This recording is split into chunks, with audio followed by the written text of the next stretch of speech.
Tonight at 6 on Alaska's news source, deadlines and deficits for Alaska schools. What some submitted plans will mean moving forward as time runs out to submit school budgets. Alaska Air expanding its services now has formal control over new routes after approval from the U.S. DOT. And summer is still in full force, but we have some very fall-like storms moving in. I'll show you where rain and wind will be a concern this week. And removing problematic garden pests. We're going to show you some simple steps to keep your plants safe and healthy in tonight's Arctic Gardens. You're watching Alaska's news source. Hey, good evening. We're going to start with the forecast. Some much-needed rain arriving today, but was it enough to put out any fires? Chief Meteorologist Melissa Fry tracking those fire conditions. Melissa. Yeah, unfortunately not enough to put out any fires just from the rain alone. And multiple households in the Fairbanks North Star Borough are still evacuated due to those nearby fires. I want to show you a live look of the evacuation map tonight. The red areas are being told to go now, with yellow and green areas both still on standby, being told to be ready for that potential. And you can see that still covers a relatively large area to the north, south, east, and west of Fairbanks. Now, so far, 3 households have been told to evacuate from the area between mile marker 325 and 338 on the Parks Highway.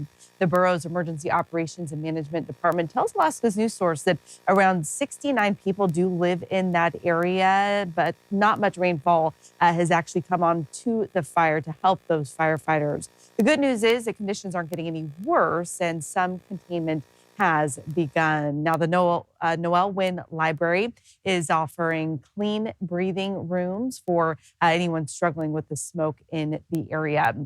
I do want to show you another area that we're watching very closely as we look at this wildfire map. This is just to the south of Togue.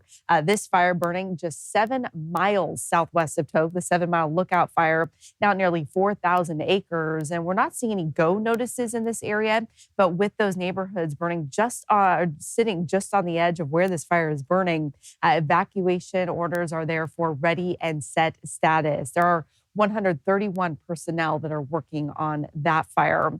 We do now have well over 870,000 acres burning so far this year.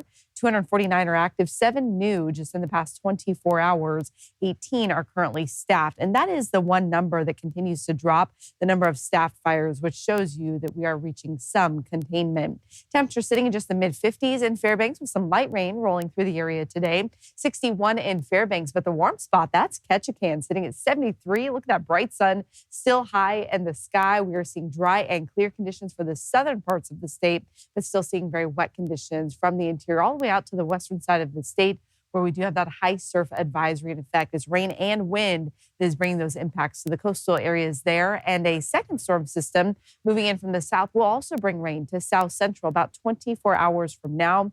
You can see those precipitation totals increasing through the day tomorrow. Wettest areas will be on the Kenai Peninsula, but some showers likely in Anchorage and in the valley at the tail end of the day before we get back to dry conditions on Thursday. So do be prepared for a few quick showers here in Anchorage. We'll see some light rain tonight in Fairbanks. Tomorrow, sunshine comes back with low 70s and still close to 70 another day in Juneau with those mostly sunny skies. And I'll have a look closer to the weekend here in a few minutes. All right, Melissa, thank you very much.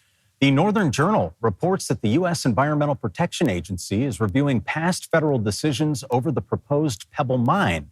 This is after the agency under former President Joe Biden blocked development of the project. The Northern Journal reports that the U.S. Environmental Protection Agency is reviewing past federal decisions. The project targets the largest known copper and gold deposit in Alaska and has for decades been a source of contention, with much of the concern over possible impacts on the world-class salmon run in Bristol Bay. Now, the Northern Journal says the EPA is taking another look at Pebble, possibly looking to negotiate a deal over a lawsuit filed by Pebble's developer, which challenged the decision to block development. Alaska Air Group is officially taking over Hawaiian Airlines' international routes after a U.S. Department of Transportation approval this week. Federal documents show the DOT on Monday granted the transfer of international route authorities from Hawaiian Airlines to Alaska Air Group. This means that Alaska Air can officially take over those Hawaiian Air flights. Alaska Air Group acquired Hawaiian for $1.9 billion in a deal that closed last fall. Well, deficits are included in many of the budgets Alaska schools are sending to the state. Those budgets due today. Our political reporter, Will Courtney, is following this. Will, this is happening less than 3 weeks before the special session, and the governor is blasting a message from school leaders. Yeah, Governor Dunleavy using the word hysterical yesterday to describe education leaders. Superintendents have been vocal leading up to this moment as they don't just face veto cuts, but other cuts as well. The governor's partial education veto meant taking back about $51 million.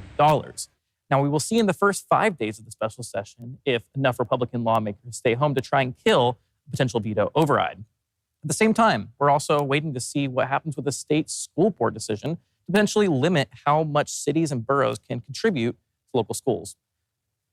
So that's weighing on districts right now. We've asked the governor repeatedly to sit down and talk to us about all of that, but he continues to turn down those requests. All right, well, this may be an obvious question, but we're, just a couple weeks away from the special session. What are schools saying they want to get out of this session? Yeah, well, what I'm hearing from superintendents is that they want their funding back. They want enough funding to, make sure that they're going to be going into this next year, safely. Yeah. We've actually heard this kind of crazy quote is that one superintendent said that the governor is using kids as pawns, actually, in this whole debacle happening right now. So I want to kind of go back to the more macro lens, right? What do these cuts mean? Yeah. Well, what superintendents are saying is that it's going to come down to two things: student success and student safety. So that student success area, that comes in activities like outside of school activities or sports, things like lunches. That's going to maybe be on the chopping block for these cuts. But we also heard safety as well might be a concern going ahead as well. So, we're making sure that we understand what people are looking at going into this. But there's obviously a lot of concern from specifically superintendents right now. All right, just a few weeks away. Yeah. Will Courtney, political reporter. Thank you very much, Will. And developing tonight, the vice president breaking a tie in the Senate to move closer to a vote on President Donald Trump's proposal to cut more than $9 billion in foreign aid, public broadcasting, and more. Alaskans watching this closely and local public radio leaders across the states, more than 25 public radio stations have warned of potential massive budget cuts impacting services. Now, this vote just moments ago, it means that the bill will be up for consideration on the Senate floor. Senator Lisa Murkowski voted no. Mr. Sullivan, Senator Dan Sullivan voted yes. We will keep you updated on when the debate is scheduled to move forward. This is the first procedural hurdle it needed to overcome. Now, the rescinding of billions of dollars in unobligated funds pulls money from the Department of State, the U.S. Agency for International Development, the Corporation for Public Broadcasting, and other independent and related agencies. Current law allows the President of the United States to propose, which must be enacted into law to take effect. Look for the latest right here. We'll keep you informed on Alaska's news source. And coming up, a new report is out about inflation in America. We'll tell you how Alaska is positioned right now. And a little later on, most beautiful gardens can be halted by tiny intruders. We're talking pests. We're going to get an up-close look at expert advice in the newest edition of Arctic Gardens. That is coming up. Well, new numbers are out showing inflation rose last month to its highest level since February as sweeping tariffs push up the cost of goods. The U.S. Department of Labor says consumer prices rose 2.7% in June compared to a year earlier, an increase from an annual increase of 2.4% reported in May. Month over month, prices climbed by about 0.3% from May to June after rising 0.1% the previous month. That's also according to the Department of Labor. Now, among the high prices, the cost of gasoline rose 1% nationally from May to June. Grocery prices increased by 0.3% and are up 2.4% from a year earlier. Appliances, toys, clothes, audio equipment, shoes, sporting goods also got more expensive and are all heavily imported. On the other hand, some items did get cheaper, such as vehicles, hotel rooms, and airfare. The Associated Press reports travel prices have generally declined recently, saying fewer international tourists are arriving to the U.S. In Alaska, the U.S. Bureau of Labor Statistics says the Consumer Price Index for urban Alaska also shows increasing prices in our state. The data, which includes Anchorage and the Matanuska-Susitna borough, shows an increased CPI of 0.1%, 0.1% over the past 2 months, as well as an increase of 1.6% from a year ago. It also shows food prices up by 0.9%. For Anchorage alone, food was up 3.5% for the 12 months ending in June of 2025. Now, a CNBC report ranks Alaska last when it comes to preparedness for a possible recession. The outlet claims that the state's close ties to the federal government, with one of the largest federal workforces of any state relative to overall workforce, and Alaska's tight ties to oil prices pushed the state down in the rankings all the way to the bottom. At the same time, the key data points taken into consideration are mixed. The gross domestic product is at nearly $55 billion, up 1.5%, but growing more slowly than all other states except for one. That's according to the State Department of Labor.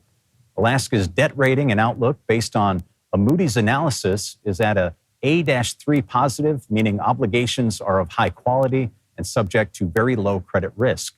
But CNBC says that the share of state spending from federal funds is at about 40%, and international goods trade in 2024 hit $9.6 billion, or 17.5% of the GDP. Thanks for listening. Click subscribe so you can get the latest podcast from Alaska's news source automatically.